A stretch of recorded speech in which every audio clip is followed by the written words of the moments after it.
University of East Anglia. Also, the NRP means Norwich Research Park. I know a lot of you have been asking about that. Otherwise known as the Soil Team. Thanks Newcastle for a soil sample. Yeah, very nice.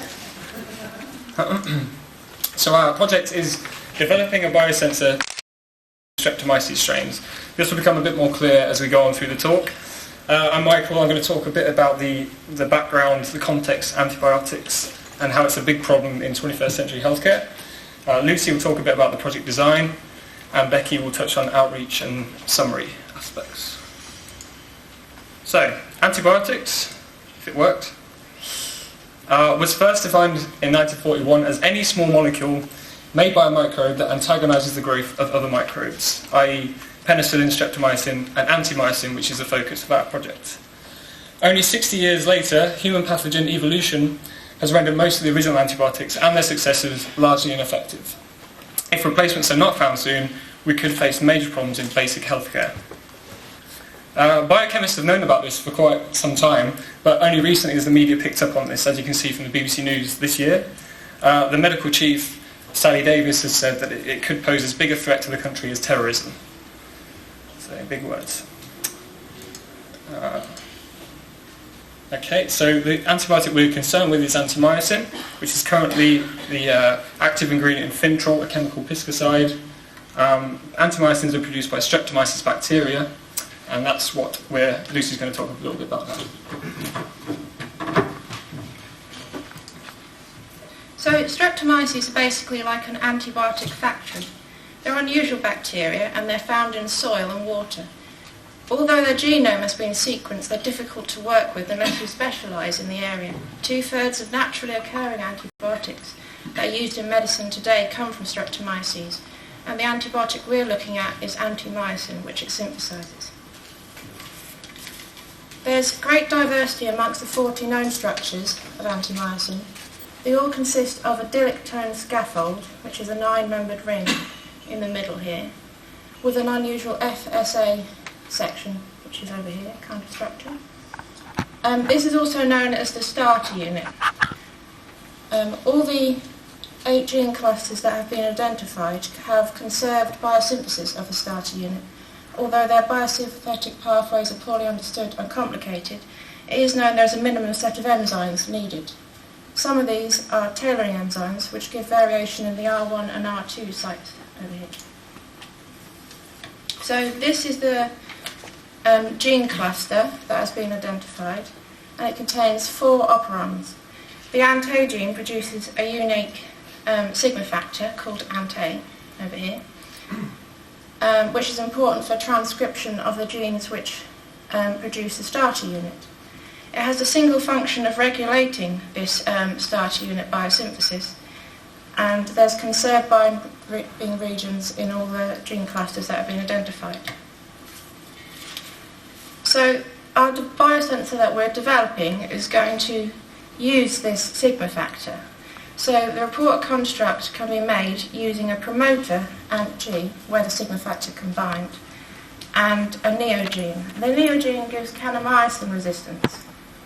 So once cloned into a plasmid and transformed into Streptomyces, the sigma factor is required to activate expression of kanamycin resistance. So only strains encoding the sigma factor will grow on plates growing kanamycin, so they'll likely produce antimycin antibiotics. This is much quicker than existing techniques.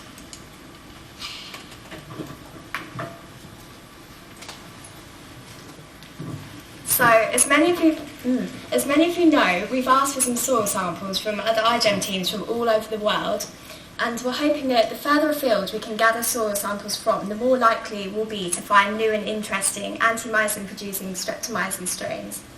So, starting in the lab on Monday, we'll be taking these soil samples, isolating the Streptomyces bacteria and transforming them with a plasmid containing our biosensor.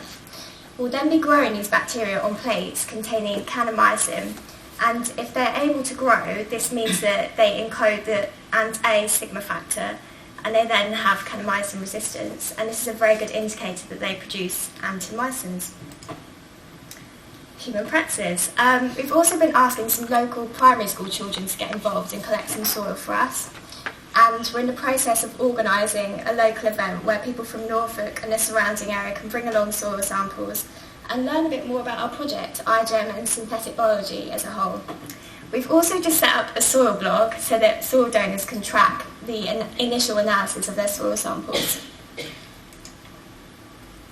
This is just a summary of the soil analysis. So everyone will be collecting the soil for us.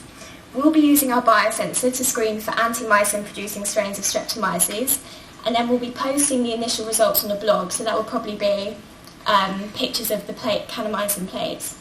And everyone will be given a soil token number, so they'll know which sample's theirs. And then afterwards, further research would be needed on the Streptomyces strains. And in the long term, if we find some interesting antimycin-producing Streptomyces strains, the new gene clusters will be characterised, new tailoring enzymes will be discovered, and this combined knowledge will be used to genetically engineer new pathways to create different antimycin structures, so effectively new antibiotics with specific properties. And our biosensor design could be manipulated to screen for other antibiotics, and this would involve the creation of new iGEM biobricks. Thank you for listening. We're on Facebook and Twitter, so like us and follow us if you haven't already. This is the link to our soil blog. Yeah, any questions?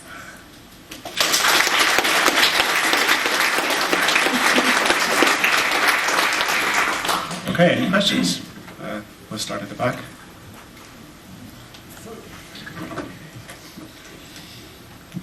Hello. I have a question.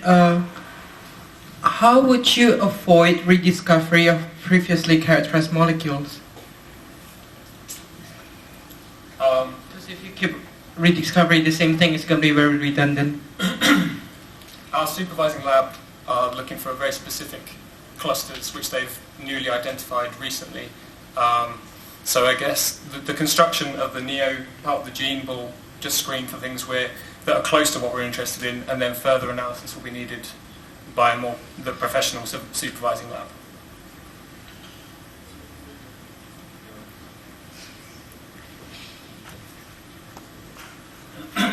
Hi, I also wanted to ask, because from your talk it seemed to me that you've already had the biosensor construct. Am I right?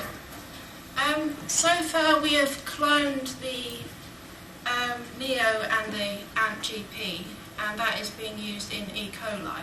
But we have another biosensor which can be used in Streptomyces. So our project will, we already have the biosensor in a plasmid backbone. So, but there's going to be used a different plasmid for Streptomyces. And one of our kind of aspects of our project is to try and find those two aspects together to make one that could both work in Streptomyces and E. coli. And is transformation in Streptomyces an easy process? It's a bit more complicated than E. coli, but it is possible, and our supervising lab do specialise in Streptomyces, so they do that all the time.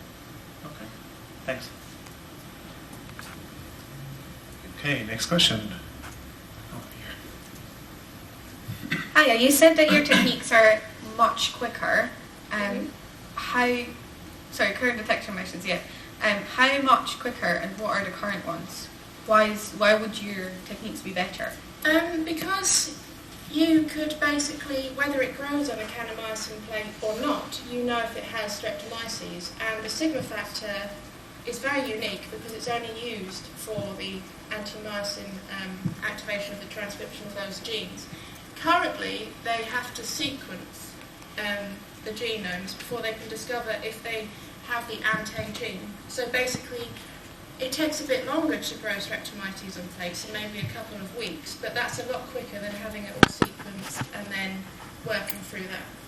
So how long? Obviously, sequencing is really fast nowadays. Yeah. I mean, you can basically get stuff sequenced overnight. So, I don't. I think we can do a lot more numbers at once with the screening technique. Perhaps that's probably a way of speeding it up. Possibly. I'm not sure, to be honest. I think at the moment they have to look for the antimycin, so that involves like cell culturing and then purification of the antimycins, which is obviously quite a lengthy process, growing up. Streptomyces takes a while to grow, so... Yes. Yeah. one last question.